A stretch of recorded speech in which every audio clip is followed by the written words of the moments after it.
असम के शोनितपुर जिले की ढेकाचुरी थाना अंतर्गत चिराचुरी पथार गांव में एक बार फिर सनसनीखेज मॉरल पॉलिसिंग की घटना घटी। घटना के संदर्भ में आज पीड़ित राबिकुल इस्लाम ने मीडिया के सामने अपनी बात रखी।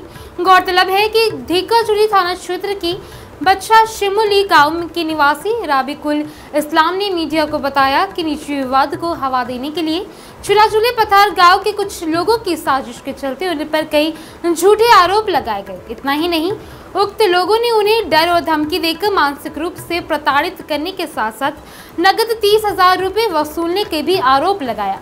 राबिकुल इस्लाम ने आरोप लगाया कि चिराचुली पथार गांव के कुछ व्यक्तियों ने जानबूझकर कानून को हाथ में लेकर उन्हें निशाना बनाते हुए ये अत्याचार किया। इस घटना ने स्थानीय लोगों के बीच सनसनी फैलाने के साथ साथ चिराचुली पथार गांव की सुरक्षा व्यवस्था पर भी सवाल खड़े कर दिए हैं। इस घटना के संदर्भ में पीड़ित ने न्याय की मांग करते हुए पुलिस की शरण लेने का संकेत दिया।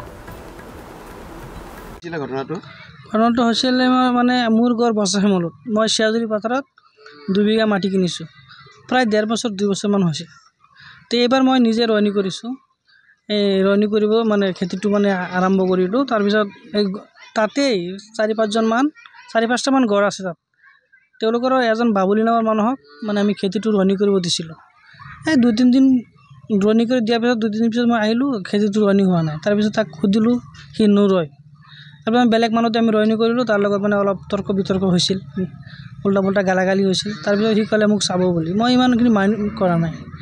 তাৰপিছত মই ইয়াতে অহা যোৱা আছেই, মই এদিনাখন খেতি চাব আহিছিলোঁ। তাৰপিছত সেইটো এই 4-5টা ঘৰৰ ভিতৰত এটা ঘৰত মই গৈছিলোঁ, গৈ পেলাই ক'লোঁ মোক অলপ 1 গিলাচ পানী দিয়া। তো মানুহজনী পানী আনিব গৈছে, পানী আনা যোৱাত সিহঁতে 4-5জন আহি গ'লে। ফাৰ্ষ্টত আহিলে এজন মাইকী মানুহ, চাফিয়া নামৰ মাইকী মানুহজন আহি পেলাই মোক ক'লে যে তোক আজি পালোঁ নহয়, টকা 50,000 দে, নহ'লে তোক আজি নেৰোঁ, তোৰ মান সন্মান মাৰি দিম, তুই মাষ্টৰ, তোক আজি মানে নেৰোঁ, খুদাই নেৰোঁ, টকা 50,000 লাগিব। এইটো কওঁতে সি মোক মানে মই উঠিলোঁ, মই কিয় পইচা দিম, মই কি দুখ কৰিছোঁ, এনেকুৱা কথা কওঁতে আৰু 4-5জন মানুহ আহি গ'ল। এই বাবুল নামৰ মানুহজন আহি পেলাই যাৰ লগত কথা হ'ল, সি ক'লে যে মোক বান্দৰ বুলি গালি দিছিলে, আজি ক'ত যাবি, কৈ পেলাই মোক মাৰ ধৰিলে। ৰছিয়ান ভান আৰু তাৰ মাইকী আহিলে, তাৰ বাইদেউ আহিলে। তাৰপিছত আহিলে কাছেম আহি পেলাই লাঠি দি মোক মাৰিলে। মাৰাৰ পিছত কথা কওঁতে অলপ সময়ৰ ভিতৰত আৰু এজন মানুহ আহি পেলাই ক'লে এইবিলাক কৰিব নাপায়, সিহঁতো ইমান দূৰৰ মানুহ, এৰি দিয়া। তাৰপিছত মোক 30,000 টকা মোবাইলত লৈ, মহিষ নামৰ এজন মানুহৰ মোবাইলত একাউণ্টত 30,000 টকা লৈ আৰু পকেটত কিবা কিবি পইচা আছিলে, সেইখিনি বাৰু মোৰ হিচাপো কৰা নাই, 300-400 বা 500 টকামান হ'ব। তাৰপিছত মোক এৰি দিলে, মই ঘৰত গুচি গ'লোঁ। গৈ পেলাই মই মানে ঢেকাজুলি থানাতে এজাহাৰ এটা কৰিলোঁ।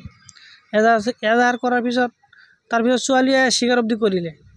তেতিয়া ছোৱালীৰ নামো দিলোঁ, মাইকী মানুহজনৰ নামো দিলোঁ। সেই যোনটো ঘৰত গৈছিলোঁ তেওঁ মানে স্বীকাৰোক্তি কৰিলে যে এইটো চাইল্ড কৰিলে, আমাক দি মাতি পেলাই সিহঁতে চাইল্ড কৰিলে, মই ল'ৰাটো দুখ নাই। তাৰপিছত যিবিলাক মানুহ 7জনৰ নামৰ আসামী দিছিলোঁ, যে 3জনে মাৰিছিল, তেওঁলোকৰ থানাত আহি পেলাই তেওঁলোকক স্বীকাৰোক্তি কৰিলে যে নাই, আমি ভুল বুজাবুজিত, মই আগত কিবা এটা হেৰি আছিলে, সেইটো জিতৰ কাৰণে আমি কামখিনি কৰিলোঁ, তো আমি ভুল কৰিলোঁ, ল'ৰাটোৰ মান সন্মান ধ্বংস কৰিলোঁ।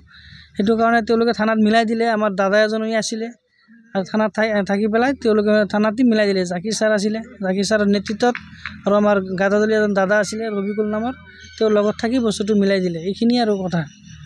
মোৰ মানে মান সন্মানটো মই গাঁৱৰ মানুহৰ আগত সেৱবন্দী কৰিলে। এটা দুষ্ট চক্ৰান্ত কৰি মোক মানে সেৱ বনালে। মোৰ স্কুল আছে, মোৰ সেইকাৰণে মোক অলপ সেৱ বনাই দিলে সিহঁতে। মানে ইয়াত থাকিলে তেওঁলোকক মানে মানি চলিব লাগিব বুলি মানে এইটো এটা বুজাই দিলে মোক। এইখিনি মোৰ শাস্তি দিলে সিহঁতে।